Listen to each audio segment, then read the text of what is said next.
Hello বন্ধুরা, আজ আমি বানাচ্ছি দই চিকেন। দই চিকেনের জন্য ম্যারিনেট করার জন্য আমি দিচ্ছি মশলা।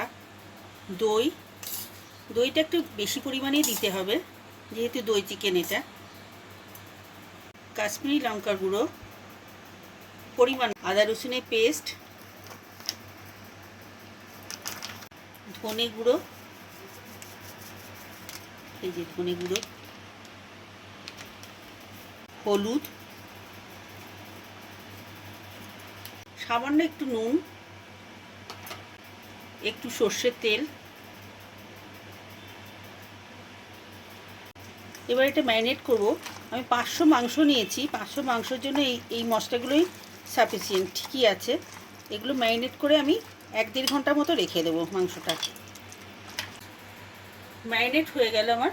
এটা আমি 1-1.5 ঘন্টা মতো রেখে দেবো, তারপর রান্নাটা স্টার্ট করব। আমার 1 ঘন্টা হয়ে গেল মাংসটা ম্যারিনেট করা। এবার আমি মাংসটা করার জন্য নিয়েছি পেঁয়াজ কুচি, টমেটো ও লঙ্কা, আর হচ্ছে আলু নিয়েছি এই কারণে, দই চিকেনে আলু দেয় না, কিন্তু আমাদের বাড়িতে কেউ আলু ছাড়া মাংস খেতেই চায় না। তেলের মধ্যে আমি কিছু ফোড়ন দিলাম, একটুখানি সাদা জিরে, 2টো এলাচ, লবঙ্গ আর তেজপাতা আর দারচিনি। এবার আমি পেঁয়াজগুলো তেলের মধ্যে দিয়ে দিচ্ছি। পেঁয়াজগুলো একটু গোল্ডেন ব্রাউন হওয়া পর্যন্ত আমি ভেজে যাব। হ্যাঁ, পেঁয়াজটা আমাদের হয়ে গেছে ব্রাউন কালারের। এবার আমি টমেটো আর লঙ্কা দেবো। এটা না যাওয়া পর্যন্ত আমাদের টমেটোটা একটু ভেজে নিতে হবে। আমাদের পেঁয়াজ আর টমেটোটা ভালোভাবে ফ্রাই হয়ে গেছে। এবার আমি দেবো সামান্য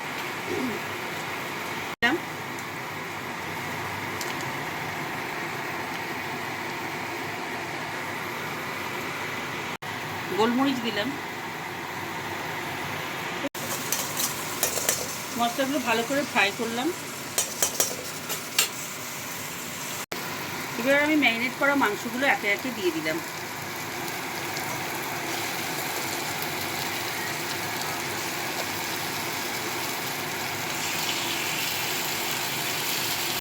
এবার আমি আলুগুলো দিয়ে দিলাম। এবার মাংসটা ভালোভাবে কষিয়ে নেব। আমি কিন্তু এক ফোঁটাও জল দেব না। দই দিয়েছি, সব রকম মশলা দেওয়া আছে, মাংস থেকে জলও বেরোবে, তাই জন্য আমি আর জল দিলাম না। 15 মিনিট কষবো আমি এটা, তারপর আমি দেখাচ্ছি আপনাদের। এবার আমি ঢাকনাটা খুললাম, দেখুন কেমন জল ছেড়েছে।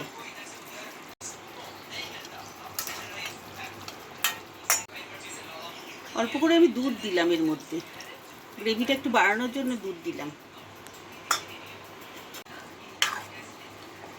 স্বাদের জন্য সামান্য চিনি দিলাম। আমি সানরাইজের গরম মশলা ব্যবহার করি, এটাই দিলাম। দই চিকেনটা আমার কমপ্লিট হয়ে গেল। আমি এটা আমার স্টাইলেই বানালাম। যদি আপনাদের ভালো লেগে থাকে তাহলে লাইক, শেয়ার অ্যান্ড কমেন্ট করবেন প্লিজ।